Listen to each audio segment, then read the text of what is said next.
শুভ সকাল প্রিয় শিক্ষার্থীরা, আশা করি তোমরা প্রত্যেকে ভালো আছো।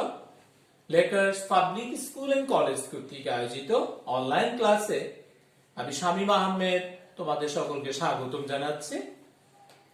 প্রিয় শিক্ষার্থীরা, অষ্টম শ্রেণীর আজ আমি সাধারণ গণিতের উপর আরো একটি ক্লাস করার জন্য তোমাদের সামনে উপস্থিত হয়েছি। আশা করি তোমরা প্রত্যেকে প্রতিদিন আমরা যে ক্লাসগুলো করছি ক্লাসগুলো খাতায় উঠাচ্ছ এবং মনোযোগ সহকারে ক্লাসগুলো দেখছো। প্রিয় শিক্ষার্থীরা, তার ধারাবাহিকতায় প্রথম অধ্যায় প্যাটার্ন এর উপর আমি আজকে আরেকটি ক্লাস করব। তোমরা প্রতিনিয়ত জানছো, আমি বলছি প্যাটার্ন মানে হচ্ছে চিত্র, প্যাটার্ন মানে হচ্ছে নকশা। তুমি তোমার বাসায় নকশা করো, তুমি দেখতেছো একটা ব্রিজের নকশা করা হচ্ছে, তুমি দেখছো কোনো বাড়ি করতে গেলে বাড়ির একটি নকশা লাগে, দ্যাট ইজ প্যাটার্ন।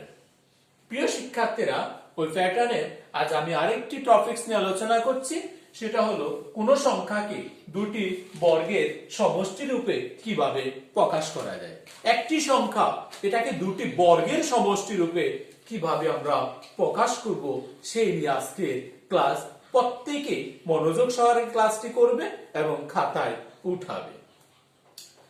তাহলে আমি দেখি একটা সংখ্যা 2 নিলাম। এই 2 কে কিভাবে দুটি সংখ্যার বর্গের সমষ্টি আকারে লেখা যায়। 2 দ্যাট মিন্স কত? 1 যোগ 1। তাহলে বর্গের কথা বলছে 1 স্কয়ার 1 স্কয়ার 1 স্কয়ার মানে কত? 1 1 স্কয়ার মানে কত? 1 1 1 যোগ করলে হয় 2।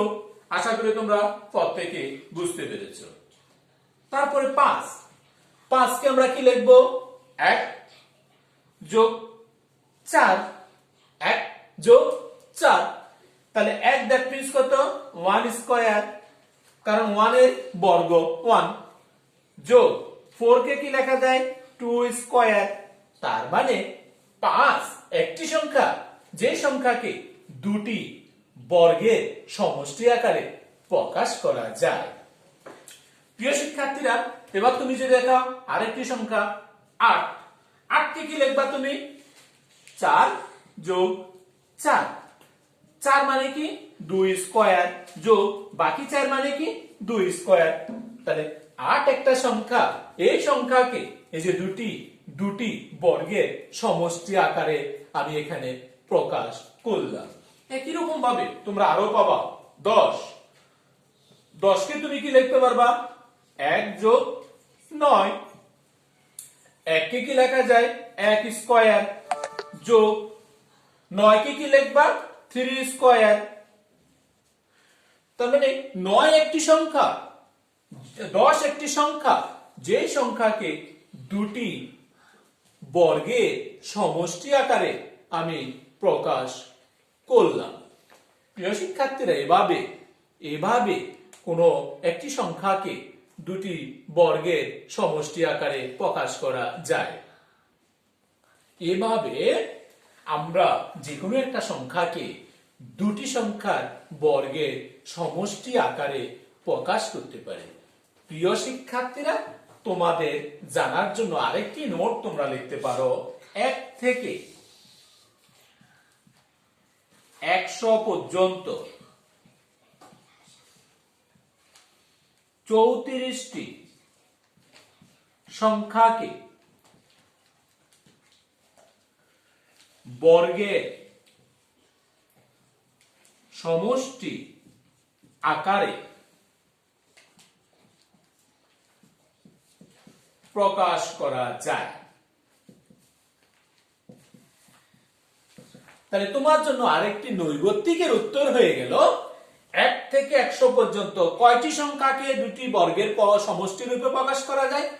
34টি সংখ্যা আছে যাদেরকে এভাবে দুটি বর্গের সমষ্টি রূপে আমরা প্রকাশ করতে পারবো।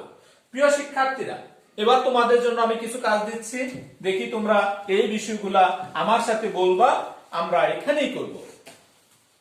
তোমাকে এখন করতে হবে 17 একটি সংখ্যা, এই সংখ্যাকে দুটি সংখ্যার বর্গের সমষ্টি রূপে আমরা প্রকাশ করব। কিভাবে? গুড। এই যে তোমাদের ভিতরে একজনে বলেছ 17 কে লেখা যায় 1 যোগ 16, তাহলে 1 মানে কত 1 স্কয়ার, আর 16 মানে কত 4 স্কয়ার। তাহলে 17 একটি সংখ্যা যাকে দুটি সংখ্যার বর্গের সমষ্টি আকারে আমি কি করলাম, প্রকাশ করলাম। এবার আরেকটি সংখ্যা তোমাদের জন্য যদি বলা হয় কত, গুড 26। তাহলে 26 কে কি বলছো 1 যোগ 25, 1 কে লিখবা 1 স্কয়ার আর 25 কে লিখবা 5 স্কয়ার। এইভাবে যে কোনো সংখ্যাগুলোকে আমরা দুটি বর্গের সমষ্টি রূপে প্রকাশ করতে পারি। যদি তুমি আরেকটা সংখ্যা বলো, এই যে বলছিলা কত 40, তাহলে 40 কে কি লিখবা তুমি 4 যোগ 36 সমান 4 কে কি লেখা যায় 2 স্কয়ার, 36 কে কি লেখা যায় 6 স্কয়ার। এভাবে আমি 40 কেও দুটি বর্গের সমষ্টি আকারে প্রকাশ করলাম। পরবর্তীতে তোমার জন্য আরেকটি প্রশ্ন হলো 65। 65 কে কি লিখবা তুমি 1 যোগ 64, 1 মানে কত 1 স্কয়ার আর 64 মানে কত 8 স্কয়ার। এটাকে আরো লেখা যায়, তুমি এটাকে এই 65 কে আরো কিছু লিখতে পারবা। কিভাবে, 65 কে তুমি লিখতে পারবা 16 যোগ 49। দেখো 65 কে আমি দুটি প্রক্রিয়ায় বর্গের সমষ্টি রূপে প্রকাশ করতেছি। একটা লিখলাম 1 যোগ 67, আরেকটা লিখতেছি 16 যোগ 49। তাহলে 16 মানে কত 4 স্কয়ার আর 49 মানে কত 7 স্কয়ার। এভাবে যে কোনো একটা সংখ্যাকে দুটি প্রক্রিয়ায়ও বর্গের যোগফল আকারে প্রকাশ করা যায়। প্রিয় শিক্ষার্থীরা, আমরা অনেকগুলো অঙ্ক করলাম যে কিভাবে একটি সংখ্যাকে দুটি বর্গের যোগফল আকারে প্রকাশ করা যায়। এবার তোমাদের জন্য আরো কিছু কাজ আছে যে কিভাবে ওই সংখ্যাগুলোকে আমরা বর্গের সমষ্টি আকারে প্রকাশ করতে পারি।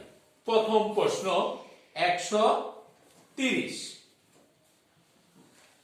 তাহলে 130 কে দুটি বর্গের যোগফল আকারে প্রকাশ করতে হবে। বলো আমরা কিভাবে 130 কে দুটি বর্গের সমষ্টি রূপে প্রকাশ করতে পারি। আমি 130 কে লিখতে পারি এরকম 9 যোগ 121, 9 যোগ 121। তাহলে 9 মানে কত 3 স্কয়ার আর 121 মানে কত 11 স্কয়ার।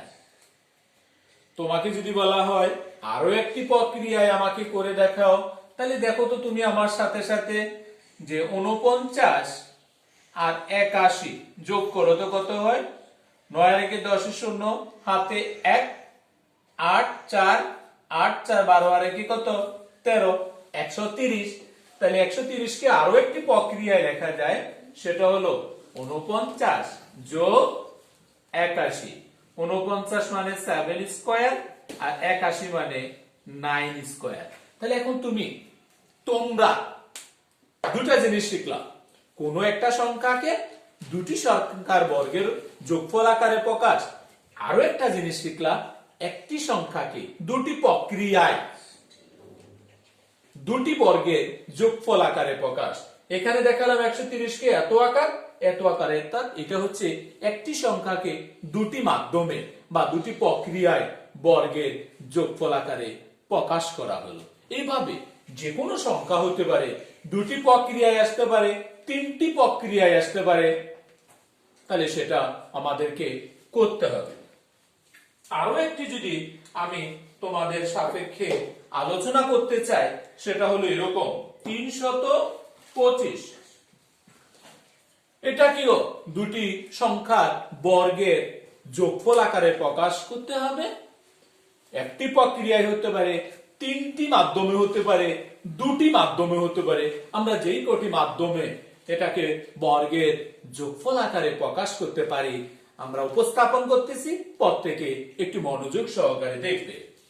প্রথমত 225 কে আমি লিখতে পারি 100 যোগ 225। 100 যোগ 225, তাহলে 100 মানে 10 স্কয়ার আর 225 মানে হচ্ছে 15 স্কয়ার, 225 মানে হচ্ছে 15 স্কয়ার। এই হচ্ছে একটি মাধ্যম। মাধ্যম হলো কি 325 কে একটি মাধ্যম, সেটা হলো একটা 10 স্কয়ার আর একটা হলো 15 স্কয়ার। আরো কিভাবে করা যায় আমরা দেখতেছি। আমরা যদি বা 325 কে আরো একটি মাধ্যমে দেখি, তাহলে সেটাকে আমরা লিখতে পারবো যে 36 যোগ 289, তাহলে 36 কে লেখা যায় 6 স্কয়ার, 36 মানে হচ্ছে 6 স্কয়ার, আর 289 কে তুমি যদি বলো তাহলে তুমি এটাকে লিখতে পারবা 17 স্কয়ার। তাহলে দেখতে পেলা তুমি যে 325 একটি সংখ্যা, এই সংখ্যাকেও দুটি মাধ্যমে বর্গের যোগফল আকারে প্রকাশ করা হলো। প্রিয় শিক্ষার্থীরা, এভাবে যে কোনো সংখ্যাকে আমাদের বর্গের যোগফল আকারে প্রকাশ করতে বলা হয় এবং সেই অনুযায়ী আমাদেরকে অঙ্কর সমাধান করতে হবে। এই অঙ্কগুলা সৃজনশীল প্রশ্নে 2 মার্কসের জন্য এসে থাকে। আশা করি আজকের ক্লাসে আমি সংখ্যাকে, যে কোনো সংখ্যাকে দুটি বর্গের যোগফল আকারে প্রকাশ করার যে পদ্ধতি বা কয়েকটি অঙ্ক শিখিয়েছি, প্রত্যেকে সেই অঙ্কগুলো খাতায় উঠিয়েছ এবং নিজেরা সেই অঙ্কগুলো করতে পারবে বলে সে প্রত্যাশা করি। প্রিয় শিক্ষার্থীরা, এবার যদি আমি আরো একটি অঙ্ক করি, সেটা হলো দুটি সংখ্যাকে বর্গের বিয়োগফল রূপে প্রকাশ। বর্গের বিয়োগফল, বর্গের বিয়োগফল বা অন্তর।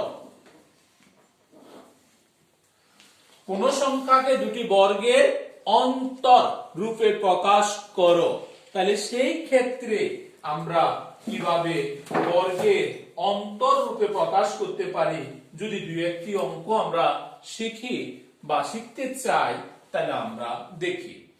40 একটি সংখ্যা, এই সংখ্যাটিকে দুটি বর্গের অন্তর, অন্তর মানে বিয়োগফল রূপে আমাকে প্রকাশ করতে হবে। সেই ক্ষেত্রে আমরা লিখতে পারি 49 বিয়োগ 9। 49 থেকে 9 যদি বিয়োগ করা হয় তাহলে আমি 40 পাবো। তাহলে 49 সমান কি লেখা যায়? 7 স্কয়ার মাইনাস 3 স্কয়ার। আশা করি তোমরা প্রত্যেকে বর্গের অন্তর রূপে প্রকাশ করার এই অঙ্কটি বুঝতে পেরেছ এবং খাতায় উঠিয়েছ।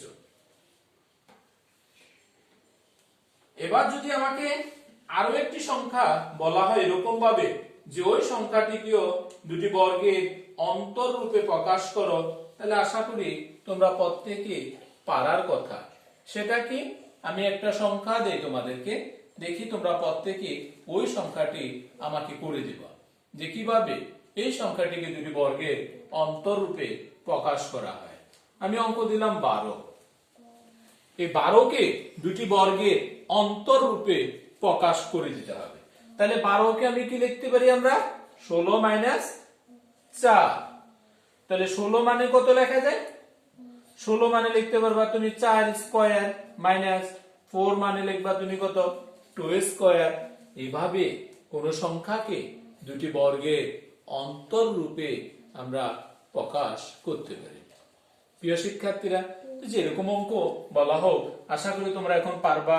যেমন 60, এটাকে দুটি বর্গের অন্তর রূপে প্রকাশ করতে হবে, তাহলে সেটা কি করবা তুমি? 64 মাইনাস 4। 64 মানে 8 স্কয়ার মাইনাস 4 মানে 2 স্কয়ার। আজকের ক্লাসে আমরা গুরুত্বপূর্ণ জিনিস শিখলাম, সেটা হলো কোন সংখ্যাকে কিভাবে বর্গের যোগফল আকারে প্রকাশ করা যায় আর কোন সংখ্যাকে কিভাবে বর্গের অন্তর রূপে বা বিয়োগফল রূপে প্রকাশ করা হয়ে থাকে। আমরা পরবর্তী ক্লাসে জ্যামিতিক প্যাটার্ন, জ্যামিতিক নকশা নিয়ে আলোচনা করব। আজকের মতো এখানেই শেষ। তোমরা প্রত্যেকে মনোযোগ সহকারে খাতায় অঙ্কগুলো উঠিয়েছো এই প্রত্যাশা। ধন্যবাদ সবাইকে।